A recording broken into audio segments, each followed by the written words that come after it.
Welcome to Beyond the Art, where creativity knows no bounds and innovation takes center stage.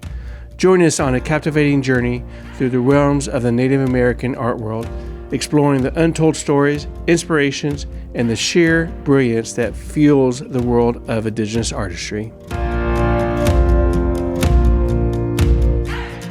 Well, welcome to Beyond the Art, and today we have with us Peshawn Bread. Welcome to the show. Hi, thank you so much for having me. I'm really excited to be here. Oh, fantastic. We're ecstatic for you to be with us as well. Why don't we just go ahead, and I'm going to ask you, can you share with us a bit about your journey into the world of creativity and how your heritage influences your work? Of course. So my name is Peshawn Bread. I am a Comanche, Kiowa, and Cherokee filmmaker. I work as a producer, a director, a writer, and on top of filmmaking, I'm also really into fashion. I do creative direction as well as designing and jewelry making as of late, which has been super amazing.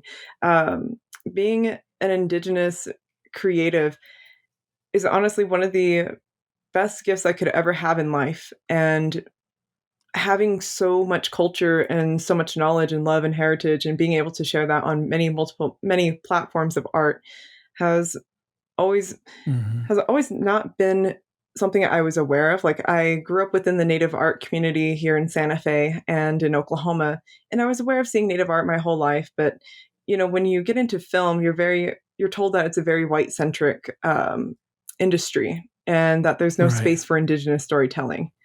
And it could be something small, like just a basic rom-com, and you add an Indigenous character, and suddenly they're like, "Oh no, this is too much. Like, no one would get this character." It's like there's Right. nothing crazy. It's just an Indigenous person. So having it, I know.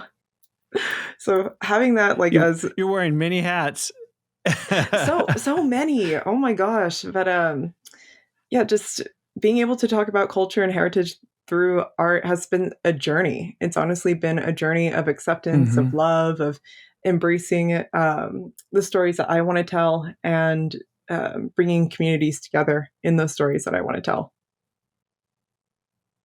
So, as someone who wears multiple hats in the creative industry, from directing to modeling to fashion designing, how do you navigate the intersectionality of your identities and professions?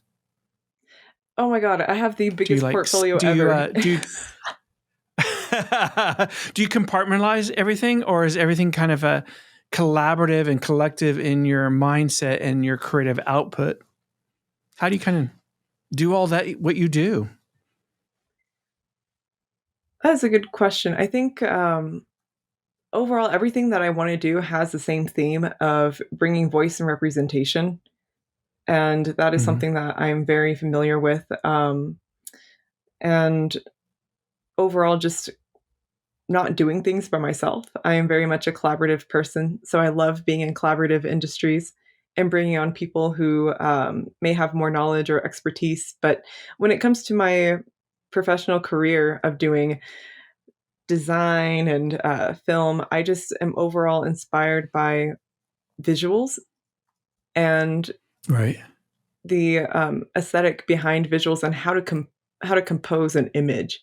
So I think that's really what drives all of it together, and is the catalyst is just something that's very visual and that speaks through images. Growing up, I read a lot of my mom's Vogue magazines and fashion magazines. Mhm. And I remember just looking at each and every single photo, just like running my hands on the page and trying to figure out how they made a photo look like that. And you would see the credits on the Right. side. It would say stylist, photographer, lighting design, creative direction. There was always a list of people on that. And so I was like, wow, it Right. takes so many people to make something beautiful like this. Like, what, can I do that? Right. Your work often explores themes of queerness and Indigenous culture. How do you approach representing these identities authentically? Authentically, yeah. Authentically? How do you? Yeah, there you go. And your projects, how do you combine them and actually represent them accordingly as they should be? I think with being queer and Indigenous, there's little to no representation growing up. And Mm-hmm. the one I remember being really excited, there was this movie called Fire Song, and I was so excited because the poster had like two gay Native boys on it, and it looked so romantic. And I was like, okay, I'm ready. And I remember walking out of that movie just feeling so heavy and hurt. It was a movie with all like the Native tropes in it. There was suicide, there was rape, Mm-hmm. there was homophobia, there was leaving the res, and it was like a bingo card. It was like a trauma bingo card. And I remember being a teenager and not, and no disrespect to the filmmakers, but it was so much as a young queer seeing that and going, oh Right. shit, now I got to make something that's like, do I have to make something like that, or can it be happy? but Right. um Right. but I think There is good stories out there to be told. absolutely queer Indigenous Mm-hmm. joy needs to be spoken. And I actually, this is kind of funny that this lines up. So I was supposed to be head dancer at the Bates Two Spirit Powwow, and I am unable to make it. So I had to ask the powwow committee if they can pick an elder queer to take over my responsibility, and an elder queer that's in the San Francisco area and that lives and is based out there. And the reason why Mm-hmm. I did that is to show Indigenous queer elders thriving and living to give hope to Indigenous youth. And I think to represent authentic Indigenous queerness in cinema and through my work, the way to represent that is to show joy and happiness, Mm-hmm.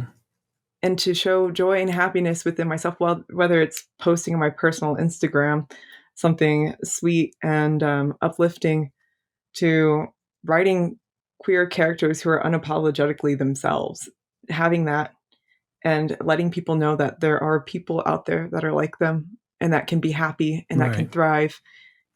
It's meaningful and it goes a long way. So with my work, I love to kind of showcase different characters and different lifestyles. For example, my short film that will be coming out this spring on Vimeo and potentially YouTube. I'm trying to figure it out.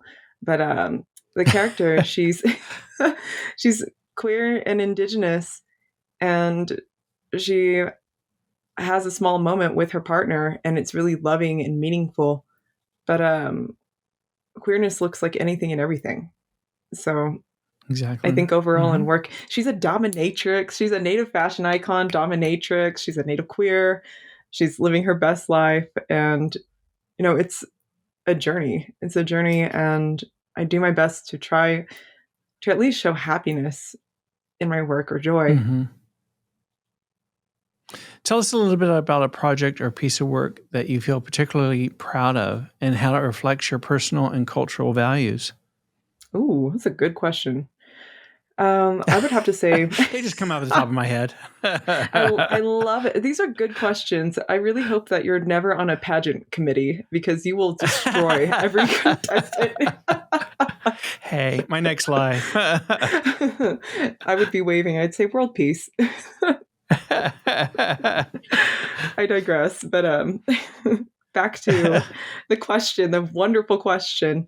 A work that I'm really proud of recently has to be my work on Echo. So I worked on Marvel Hmm. Echo as a cultural coordinator because Disney has silly titles. And it was a lot of producing Right. work. And with that producing work, it was a lot of community work. And I didn't realize, growing up Indigenous, you call your people, you call certain family members and people that your aunties or your relatives and your uncles, and you Right. have that community. And I didn't realize how big my Indian family is until working on that. And when the production said, we're set in Oklahoma, we're representing the Choctaw tribe. And I said, okay. So I worked as a bridge between the Choctaw Nation and production and making sure it was authentic to their tribal voice and to their Indigenous voice and their Mm-hmm. experience. But also being born and raised in Oklahoma, I was like, okay, what do we have going? They're like, we have a stickball scene. I was like, okay, we have a stickball scene. And we're out in Georgia. We're out in the middle of nowhere in Georgia. And I was like, oh my gosh, how do we bring stickball players, let's bring people from the Choctaw side. And then we had Eastern Band Cherokee players 3 hours north. And so I was like, okay, I was like, we're bringing people down. We're going to figure this out. And then they said, we have a powwow set in Oklahoma. I was like, Oklahoma powwows. I grew up on that, honey. I grew up sitting outside, hot as heck, watching drummers Live drink and breathe coffee. it. Oh my, literally. And so, Right. doing the extras call and bringing in people and even having people there on site, like one of my dearest family friends, I needed a arena director because it was just me. And most productions don't know how a powwow runs. And the director is like, oh, I've only been to powwows. Right. I've never like danced or done any organization, so I don't know how it goes. So it's all on you. And I was like, oh. And so within the dancers, finding a family friend that I knew is a arena director and well-respected community member, I was like, please help me. Please come out and help me. And he was able to arena direct and dance and be a part of the scene with his family. But Fantastic. There's so much to Echo as a project. It's definitely one of the biggest pieces that I'm proud of within my work, and bringing community and being there with them as well. Did it take a lot of time and effort on your part? Was it something that you knew what to do and what to expect going in, or is it kind of a learning curve, I guess you could say, or elements that you needed to really research and bring in?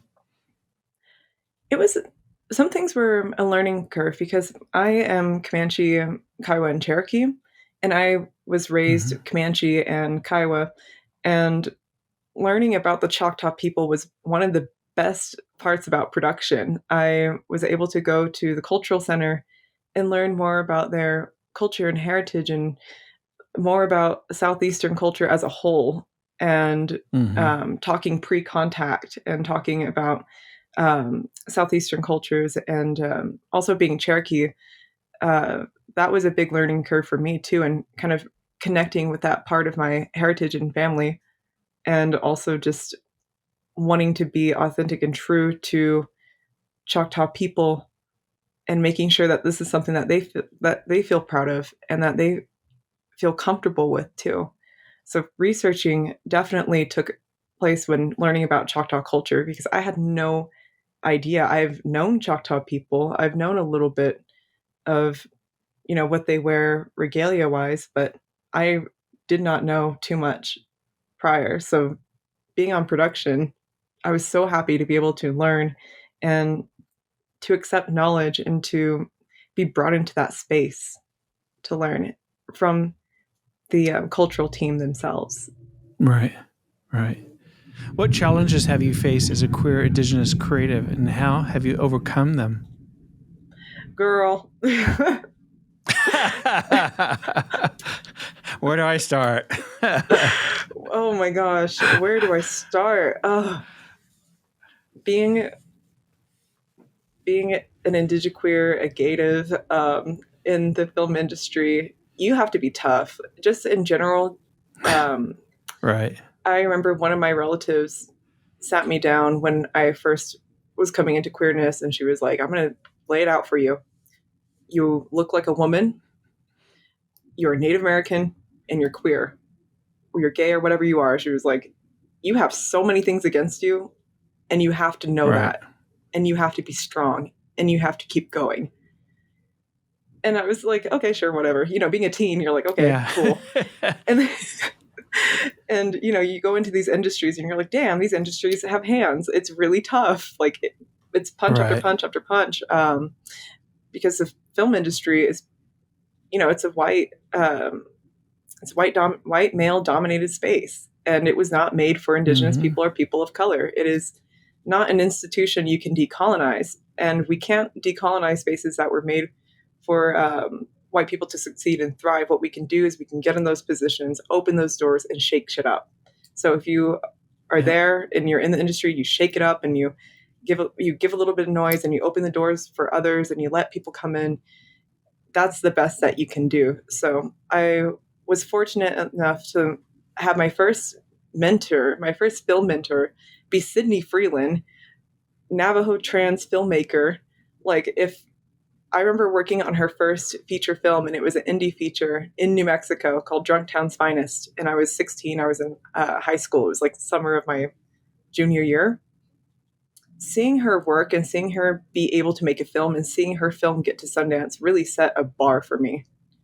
Because I said, if a Navajo trans woman can do it, why can't we all do it? Right. There's a bar to really raise and push your way through. I mean, you got to continually fight and have your voice heard, and just not stop and not take no from an answer, and still be polite and gracious. But I think we still need to. The fight is not over, as they say. Absolutely. And there have been some times where I have truly felt uncomfortable, but just thinking about being strong for others and being a voice in the room is more than anything that can scare me. So if you were in that space, oh, go ahead. Go ahead. I'm sorry. Oh, I was just going to say. I was going to say kind of technology. Go ahead, Peshawn. Okay. I was going to say that if you're in that space and whether you're speaking or not, you're in that space and that's what matters. And that can mean something to someone else that's working with you or someone that's just a PA. It means everything. So, there are many battles and things to be going on within the industry, but I feel like you have to be graceful and kind and understanding and understand that being an Indigenous person, there is going to be educating no matter where you are. Right. Well, speaking of voices being heard, in what ways do you use your platform to amplify the voices of marginalized communities, both within the Indigenous and Two-Spirit LGBT communities? I love using my platform just to let everyone know that, I, as a person, am a safe space. I use the term uncle a lot to identify being like the non-binary Indigenous family figure, being like an uncle, being someone that they can feel comfortable with. I love using my platform to uplift other artists and community members, as well as talking about issues that are going on within our country. And I do my best to spread joy in a time of hardship. And I love meeting new Two-Spirit artists, and I love meeting new Indigenous people. Like, I feel like ever since I had my Instagram, I have been slowly but surely meeting all of Indian country. We're coming out of the woodwork. Be ready for us. We are. I feel like I'm slowly meeting everyone. And one of the things I love to do on my platform is I have in my bio, and I can send you the link too. It's a list of Indigenous artisans, and it's about 13 pages right now of Native artists and makers, going from clothing to cosmetics to music to basket weaving to textiles to even home decor and furniture, woodworking. Wow. All of that. And the reason why I made that list is when I was working on Echo, the production really wanted to work with Choctaw artists. And the Choctaw Nation, they had a artist directory, like a registry where artists would register, and it has their contact info and a couple of photos. And I thought that was so cool. And I would go on that directory and I was just making bulleted lists to send to productions. And then I said, wait a minute, why don't I do this with everybody? Like, why don't I just, I know a lot of artists, why don't we just do this? And it would make sense for productions. And so far, the list has been sent to many different productions, from Echo to Res Dogs to an Amazon production I had worked on called Outer Range. It's circulated, and people are genuinely interested in buying native-made jewelry and art and cosmetics and soaps and everything. Like, it's really interesting how much love people want to give to local businesses and to Indigenous artists. So that's one of my platforms. That's amazing. Yeah, send me the link, and I will send you back my link, because my day job is I launched a furniture collection that's all Native American derived from my cultural heritage. I'm Cherokee, Delaware, and Mohawk, so a lot of the icons, graphics, and items that are important to us as a Native, I've incorporated into a furniture line. So, and now you have a whole list of guests that we can actually reach out to. Absolutely, I do. 13 pages, honey. It's got music on there. Fantastic. Love it. I'll add you to the list. You just became my booking agent. And it's all free. I do this for no money. I do it for free. I update it like maybe once a month. I'll put out a call and be like, hey guys, y'all know what to do. Put your tribe, your link to your business, your name, and what you want to be categorized as. I always say that. I'm like, if you don't put your category, I'm going to put you somewhere and you're going to like it or not. Right. Well, since you do so much, how do you balance the commercial aspects of the fashion and entertainment industries with your desire to create meaningful and culturally resonant art? I think that's dang girl, that's a good question. Wait, I got a few. Oh my gosh. Wow. You actually had me saying I never say on an interview. Well, you're such a Renaissance individual. I mean, you obviously have an enormous amount of creativity that you're pushing through all these various sectors. So it's interesting to me as a creative how you're kind of balancing all that in this commercial atmosphere that we're in with fashion and entertainment, and your meaningful dedication to the cultural aspect of art and us as a people. So I think the best way to answer that question is to go off the logic and thoughts that I had when when talking to cultural consultants for production, is I always tell them, it's wonderful that you're here and I get the excitement, but you do not have to tell us everything. State the obvious. So if it's work that is culture, I always say you don't have to say anything that is culturally sensitive for a commercial matter. If this is sacred knowledge, we do not need to know that. Just state the obvious with your work. And I think that's something that I tend to do with my work, is I try not to cross the line within that. I try to, when I make my own projects and when I make my own work, I make it because I know people will get it and people will understand within community. And I have those pieces for community. But, if I were to work for a bigger and commercial, I really do go off the notion of just state the obvious, something that is apparent. And I can give a little more detail to that statement. For example, when we look at, we could look at regalia. We could say this is what a certain person from this tribe, this is what a woman from this tribe would wear. And you might not want to put sacred symbols or family designs onto that without knowing the full intention and capacity of where this image will go. So it's keeping keeping that knowledge and wisdom to yourself, but also stating the obvious. You could say for this person of this tribe, this is what they would wear. Plain and simple. You don't have to go into the meanings and deeper thoughts of things if you don't want to. It's truly just what you're comfortable with. So as a creative, I tend to make sure that people feel comfortable. And when I create my own works, I tend to make sure that the people that it's going to, they will get it and they will understand. But for my commercial work, it's always just making sure people are comfortable with what they want to share. When you started this creative journey of yours, what sector did you step into first? And how did that lead to the other components of creativity that you're doing?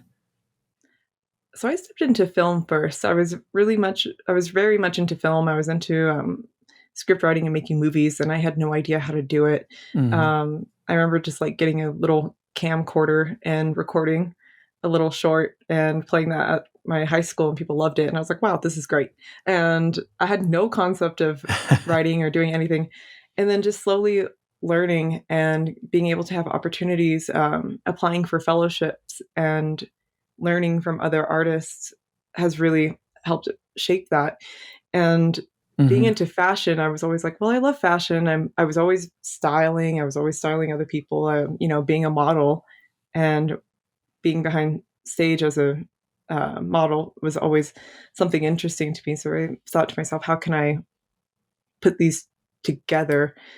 And I really figured out that I liked creative directing when I would curate like my own photo shoots. Like if I wanted to do something fun, if I had a concept, I would meet with a photographer and we would work it out. And I was like, well, what is this? And they said, that's creative direction. I was like, oh, well, I like creative direction. So Yeah. that's what I'm going to do. And I ended up being I creative direct for different brands and different companies. I was creative director of Teton Trade Cloth for a while, back in 2021. Oh my God. Back in 2021, I was creative director. Yes, I was creative director of Teton Trade Cloth, and they were looking for kind of just start branching out and building a brand image. And one of the biggest inspirations I had was Ralph Lauren. So I took that and I did all these mood boards, and I was like, okay, here's for our first shoot, we're going to do like a Western style and it's going to look great with all your products. We did that. And the response was insane. People loved it. And working as creative director with Teton, it ended up getting a response from Ralph Lauren. The team reached out to me to work with me. And I remember we had a lunch and there was my name on a little card. It said Peshawn Bread, Teton Trade Cloth, creative director, and then it said producer on there. And I was like, okay, cool. And I've been working with Ralph Lauren for a while now, which has been wonderful, and working with the Naomi Glasses campaign and helping guide that and create a good process with it. So they had asked at one point, they said, can we see your mood boards for Teton? I said, no, because it's you guys. As a director and producer, what stories do you feel are important to tell, especially regarding the representation of Indigenous and Two-Spirit experiences? I love good genre films. I love good genre films and films that bend the narrative. Oh my gosh, that bend the narrative on Indigenous storytelling in general. My work tends to be genre work. So, for example, my Native dominatrix short film. I really loved Echo, and I loved how Echo was an anti-hero, and she was a villain turned neutral, not completely good. And I loved that because it changes the narratives of storytelling, whether it's like off the reservation stories or stories about struggle and trauma. Those are the stories I try to stay away from because there have been more than enough of those. And I want to see Indigenous people happy. I want to see Indigenous people being able to express themselves in different ways. So that's what I love to work on, and that's what I'm drawn to. I currently have a vampire series I'm working on right now, and I have a producer, Jennifer Reeder, who was really known for her horror work, and she's a wonderful director, and she's my producer. And at first I didn't want to accept that I only do genre work because I was like, oh great, I'm going to pigeonhole myself. But she told me, she was like, I've been waiting for you to come up with something like you're a genre queen. She was like, come on, queen. I was like, oh, you got me good. Is that already in production? No, so we're in development right now. So we're starting to figure it out. And where's that going to be filmed at? In New Mexico or Oklahoma or all over. Girl, my heart, my heart's in Oklahoma. My dream. If I could There you shoot in go. Oklahoma, that would be amazing. I've talked to a couple of really talented Native actors, and they're pretty excited and would like to be a part of it. So I'm hoping for Oklahoma. Fantastic. I want the Oklahoma nights. I want it to be hot and humid, shooting all night. There you go. Tell us or discuss the role of fashion expressing cultural identity and resistance, and particularly for Indigenous individuals. I think fashion expresses self for Indigenous people because all of our, well, not all, I can't speak for all of Indian country and all of the different tribes and cultures, but our clothing, our everyday clothing would tell who we are, who we belong to, Mm-hmm. what clans we were, and everything of the sort. So I feel that having our basic clothing being taken away from us, something so near and dear, and being replaced with something that wasn't ours, and coming back. And there's a cycle where people are coming into fashion and creating designs where you can feel like yourself, you can feel a bit of your identity. I feel like it's coming back into who we are as people after having that removed for so long. We come back in our own ways, whether it's True. wearing big long earrings or wearing copper, like even the small things like wearing copper as a Cherokee person, or wearing elk teeth and talking about elk teeth as a Comanche and Kiowa person. I think those Mm-hmm. adornments are finally making their way back because we accept them and we are longing for them, longing for those pieces of identity. True. As a creative, a multifaceted creative, how do you direct your time into the projects you want to venture out to, be it fashion or film or any other? Do you dedicate, okay, throughout the day, I'm going to spend 2 hours here and 2 hours here and 2 hours here? Or does it just come and you kind of organize it? Or how's it get It, jumbled here and outward?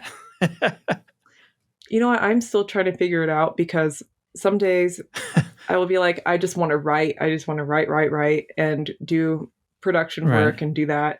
Other days, I'm like, you know what? I said I was going to write today, but I'm not going to. I'm going to make 10 necklaces. I'm going to make jewelry for some reason or design and figure it out. So it just kind of comes in spats, honestly. But what tends to Mm-hmm. help me channel and organize is doodling, drawing. So I usually keep like a notebook with me. If I feel a creative urge, I'll draw something out or I'll Mm-hmm. doodle it out, whether it's a bulleted list of things to write or um, a sketch for a design. I have a dry erase board in my house, and I list every project on that dry erase board, and I update it every month as to where it is, whether something is in post, meaning done, something Right. in development, meaning just getting started, or question mark, question mark, question mark, meaning when are you going to do it? That is the best way to keep myself organized, is looking at those projects every day on my refrigerator and going, okay, what needs to get done? What's almost done and what needs to get started? Right. It's there for you to see all the time until it goes away and is completed. That makes sense. I do list. I do list and list and list, and I scratch off. But sometimes it's in my bag, and I don't take that list out. So having that, I guess, so apparent visually does help Mm-hmm. to push yourself. What motivates and inspires you as a creative? Oh my gosh, there are so many things that motivate and inspire me as a creative. Definitely, I would have to say there's many different things, but when I feel myself slacking and when I feel myself dropping, just dropping a bit, I call a friend and I ask them what they're working on, and we talk. And they say, "Well, what are you working on? And where is that project? When is that getting done?" And sometimes, sometimes it takes a good grilling session from my friends or colleagues or mentors to be like, "Well, the deadline's coming up.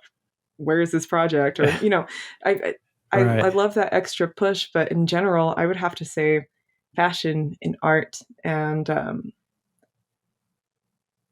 a lot of conversations, just being around friends and family. I'm a very social person. So the more I'm around people is when I feel the most motivated and just recharged and feeling so loved. So I try to carry that energy into those projects. When I'm alone too much, I get worried. I'm like, no. Mm. Hmm. Do you challenge yourself? I am challenging myself by doing a fashion collection. I'll tell you that. That is. Why did I do this? It's so my line will debut at the SWAIA Native Fashion Week in May in Santa Fe, New Mexico, May 2nd through 5th, 2024. Perfect. And I will be having my first runway debut with 10 looks. And fantastic. That is a challenge. I will tell you this because I remember talking to my relative, I call him my mother Orlando do guy, and I was like, Mom, like I'm doing 10 looks, like is that enough? And he just was like, that's a lot for your first time, for your first collection. Did you confirm it? I said, yeah. He said, well, good luck. He said, you can do it. Overachiever? Oh God, yes. And he was so sweet. He was like, I know you can do it. He's like, you can knock it out, but like that's a number. Absolutely. I mean, from the various things that you are doing and have on your plate, are there any areas that the artistic realm that you still want to try your hand at? Oh my God, absolutely. So when I was in high school, I used to do a lot of glass blowing, and I've been like going back into the studio every once in a while, and I'll make really cute like ornaments, like flowers. I'll do cups, or I made a paperweight in the shape of my cat, and it just kind of became like an effigy at this point. It came out so bad. I had no sketch, and the glass was getting too cold, and I was like, all right. And so I made an effigy of my cat. And glass blowing is something that I love, and it's near and dear to my heart because it's something that I did a lot in high school, and that is something I still want to go back into and try and keep working at it. I still have sketches and designs for things I want to do out of that medium. But when I finish some big project, one of my bigger portions of the plate, I will have time for glass blowing, and I will get back into that. So what's next for you, Peshawn? Well, we have the fashion show in May, so that's coming up. I have more work to do on the consulting side within fashion and within working with different companies. But also, I will be pitching my project to studios and trying to get funding and trying to get it started and off the ground. It's my baby, and that is something that I've always wanted to do. And I felt like I was never ready, or the story was never ready, but I feel like it's ready now.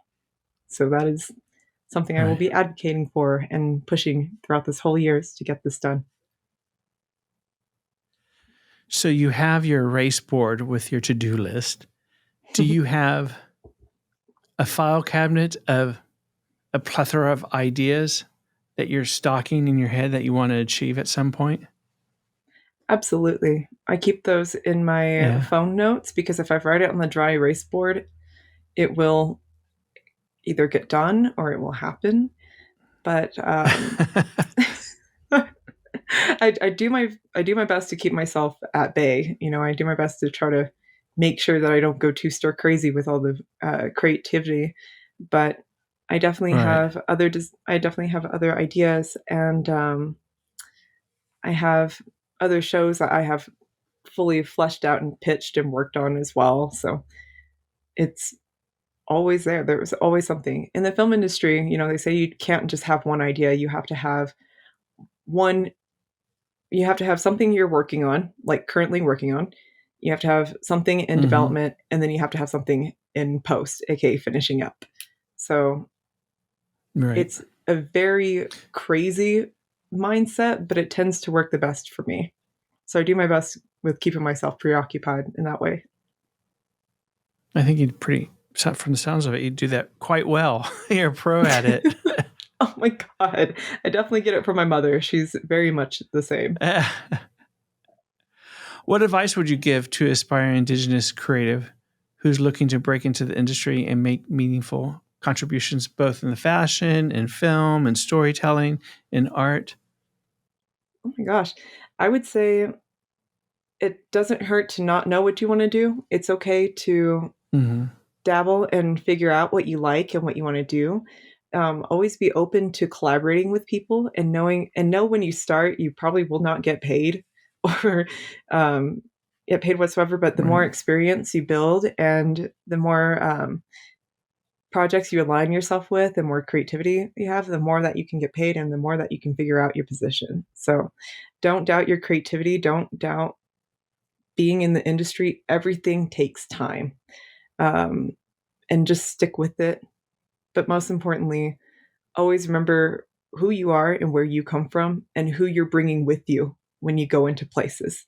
Think about the family line, the culture, your tribe, anything that means where you're from, you are carrying that with you always. So be a good person, be kind, don't be mean, don't be starting no drama, be kind, because at the end of the day, if you end up not working out for a job, someone will say, hey, well, they were very kind. And I appreciate that. Mm-hmm. The industry has people who are not kind, and kindness is sometimes very rare. So stay kind. When you started this creative journey, what are you most surprised about that you didn't know? It's a good question because I think, okay, so I feel like it was a no brainer. It was a no brainer that there aren't many Indigenous people in executive positions. I think that was a no brainer because I was like, okay, well, all of us are kind of going up. But what always surprises me is how big the native side of the industry is. Like, no matter what you're in, you will always find another native person working in that industry. And they may not talk about it as much because they're around primarily white people or not around other native people. But any industry you go to, any space you go to, you are bound to find a native person. And that has always surprised me. I remember meeting someone at Paramount for the first time, and she was like, "Oh yeah, my family's from Oklahoma, and I'm native." I was like, "What?" I'm meeting someone from Ralph Lauren, and she's literally. I'm like, "Hey, cousin, do you really like my show?" And she's like, "No, we're not looking at this moment." I'm like, "Dang, okay," but like meeting even on the Ralph Lauren team, I was working with the team and of a young lady. She had just started maybe like a week into the job, and we were talking, and she was like, "Oh yeah, I'm Choctaw," and I was like, "What?"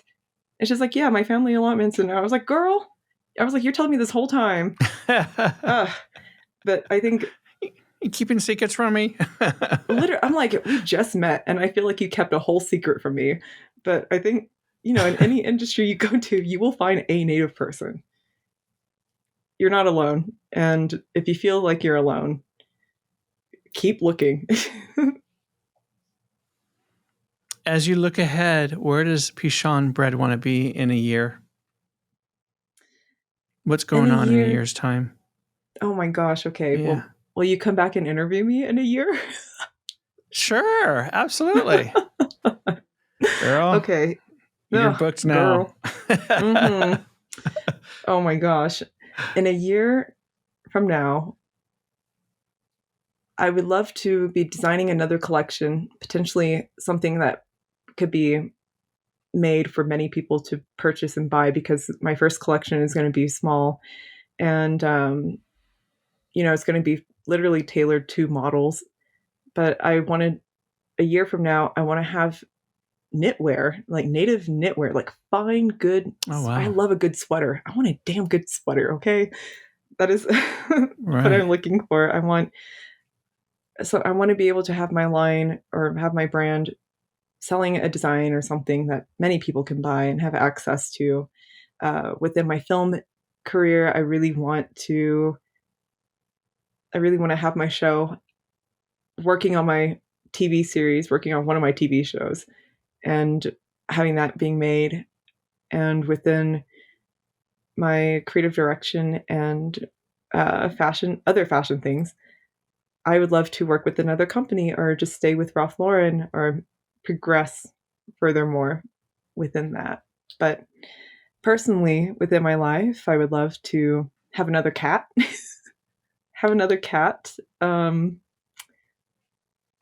Potentially have my bangs again. I miss my straight across bangs. I've been growing these out. It's been a journey. But I think in a year, that's everything I could potentially want. And I want to be in Oklahoma with you in the studio. There we go. Yes. We love having in-person studio time with people.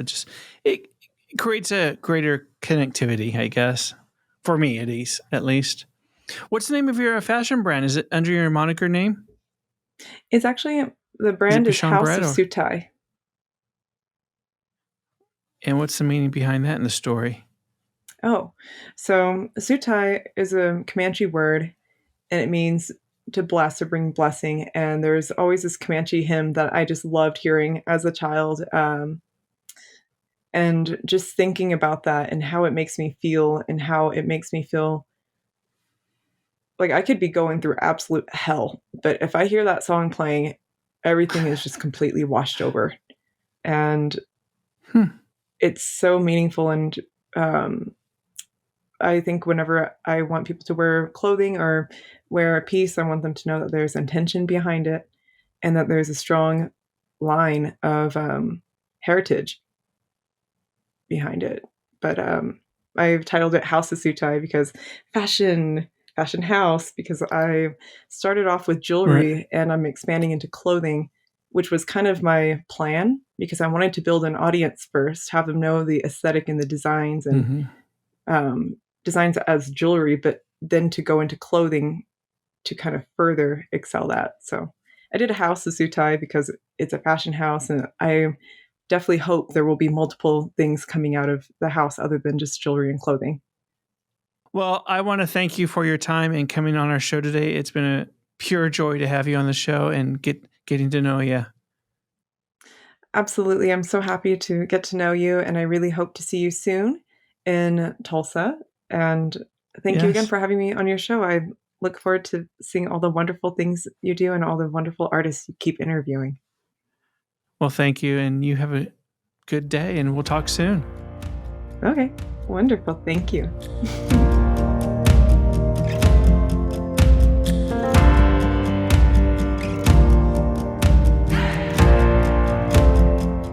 Thank you for embarking on this artistic journey with us. Keep exploring, keep creating. Until we meet again, let your imagination soar beyond the art.